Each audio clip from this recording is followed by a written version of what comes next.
మొన్ననే మాట్లాడుకున్నాం.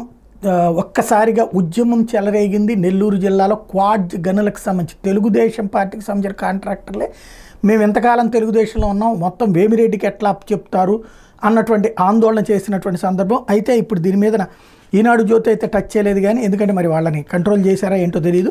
సాక్షి అయితే కథనాన్ని ఒకటి ప్రొజెక్ట్ చేసుకుని పొట్టి శ్రీరాములు నెల్లూరు జిల్లాలో సైదాపురం మైనింగ్ గనులు లీజు వ్యవహారం వివాదాస్పదం అవుతుంది. ముఖ్య నేత ఆదేశాలు తమ పట్టకొడుతున్నాయని గనుల యజమానులు లబోదిబోమంటున్నారు. వాళ్ళని దారికి తెచ్చుకునేందుకు 6 నెలలుగా అనుమతులు నిలిపివేసిందే కాక ఎంపీ వేమిరెడ్డి చెప్పినట్టు వినాలన్నపై మండిపడుతున్నారు. గనుల్లో దొరికే మైకా క్వాడ్జ్ ఖనిజం తమకే విక్రయించేలా ఒప్పందం చేసుకున్న గనులకు మాత్రమే అనుమతులు ఇస్తూ మిగతా వాటికి అనుమతులు నిలిపేస్తుండటమే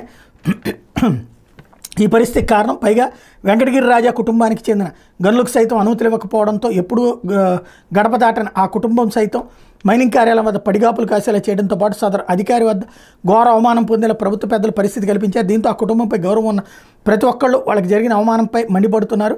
ప్రభుత్వ పెద్దల కమిషన్ల కక్కుర్తి దీని అంతటికి కారణమని వాడు ముక్తకంఠంతో ఆరోపిస్తున్నారు. పైగా పోలీసుల సాయంతో స్థానిక ప్రజాప్రతినిధి సైదాపురంలో అనధికారిక వ్యాపారం చేసుకుని కోట్లు దండుకున్నారు. ఈ పరిస్థితుల్లో మైనింగ్ వ్యాపారులు ఆరితేరిన ఎంపీ వేమిరెడ్డికి సైదాపురం గనులపై కనుబడింది. అంతే ప్రభుత్వం పెద్దలతో ఒప్పందం చేసుకుని జిల్లాలో ఉన్న మైకా క్వాడ్జ్ కొనుగోలు చేసి విదేశాలకు తరలించేందుకు అన్ని ఏర్పాట్లు చేసుకున్నారు. వ్యవహారాన్ని జిల్లాలోని అందరు ఎమ్మెల్యేలు వ్యతిరేకించారు. మరోవైపు తిరుపతి జిల్లాలో టీడీపీలో కీలకంగా ఉంటూ ఆ పార్టీ అధినేత సామాజిక వర్గానికి చెందిన ఓ నేత ఆ గనులు దక్కించుకునేందుకు ఎమ్మెల్యేలందరితో కూటమి కట్టిన ఫలితం దక్కలేదు.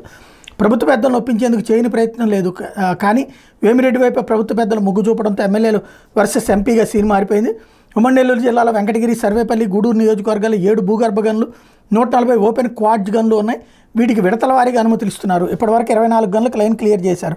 ఈ నేపథ్యంలో ఉన్నతాధికారుల బృందం ఇటీవల సైదాపురం గనులను ప్రత్యేకంగా పరిశీలించి 80 గనులకు అనుమతులు మంజూరు చేయొచ్చని డీఎంజీకి సిఫార్సు చేసింది. కానీ వేమిరెడ్డి డిమాండ్లను ఒప్పుకున్న యజమానులకు సంబంధించిన గనులను మాత్రమే అనుమతులు మంజూరు చేస్తున్నారు. మొదటి విడతగా 4 గనులు పునరుద్ధరించగా జోగిపల్లి గ్రామానికి చెందిన పీబీజే కంపెనీకి చెందిన 2ంటికి అనుమతులు మంజూరు చేశారు. రెండో విడతలో సైదాపురం మండలం టీడీపీ అధ్యక్షుడు జి కృష్ణమరాజుకి చెందిన 3 గనులు, అలాగే సాధన మినరల్స్ అధినేత సురేష్ రెడ్డికి చెందినటువంటి మరో 6 గనులకు అనుమతులు మంజూరు చేశారు.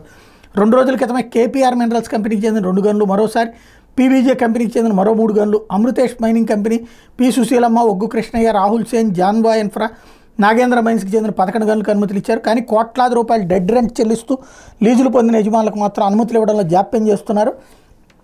అనుమతులకి సంబంధించిన విషయంలో ఇబ్బంది పెడుతున్న నెల్లూరు మైనింగ్ డీడీని కలిసేందుకు వెళ్ళిన వెంకటగిరి రాజా సర్వజ్ఞ కుమార యాదేందర్కు ఘోర అవమానం జరిగింది. తనతో పాటు అనుమతులు రాని యజమానులతో కలిసి వెళ్ళిన రాజా బయటికి వెళ్లాలని సదరు అధికారి చెప్పడంపై ఆయన అవమానంగా భావించారు.